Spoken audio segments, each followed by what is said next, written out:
AITA for breaking up with my fiancée after she hit my face and caused serious medical damage?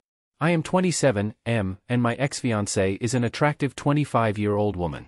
We had a fairly decent relationship for 5 years and plan to marry in fall 2025.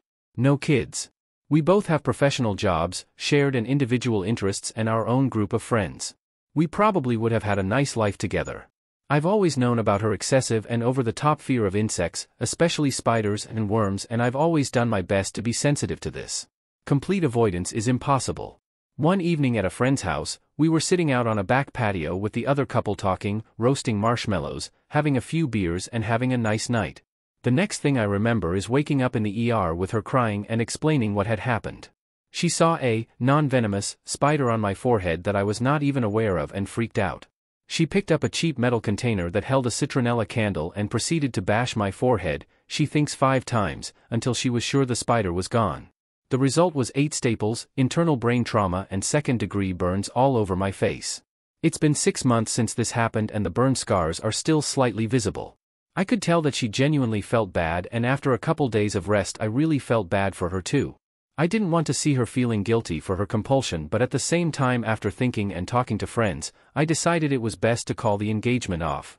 I explained that I really didn't blame her and also that I didn't want her to blame herself for my injuries, but that I personally didn't want to go through another situation like that again. A few days later, after failing to convince me to change my mind, she left and I haven't heard from her since. It's been 6 months since the event and of course I miss her, but I'm wondering if I was wrong here. She had freaked out in the past when insects had scared her, but never to the point of harming anyone. She wasn't able to explain why she had reacted like this. She was not drunk and the people whose house we were at were very close friends. I really don't understand, but it has caused lasting damage to me. Edit, I've had and responded to several questions about my friends. Rather than keeping responding one off, I'll add the edit here. I largely didn't include anything about them above because they couldn't do much. My longtime friend, the guy, was the one who took the candle from her and his wife called 911. I was sitting next to my ex and the other couple was directly across the fire pit. According to my friend, it happened fast and unexpectedly. Sounds like the paramedics were there less than 10 minutes after it happened. Neither of them remember seeing a spider or any other bug, and both said that my ex was freaked out when she saw what she'd done to me, like she didn't remember. But she did remember because she told me the story in the hospital. In any event, the guy is the one who strongly supported me when I decided to leave her.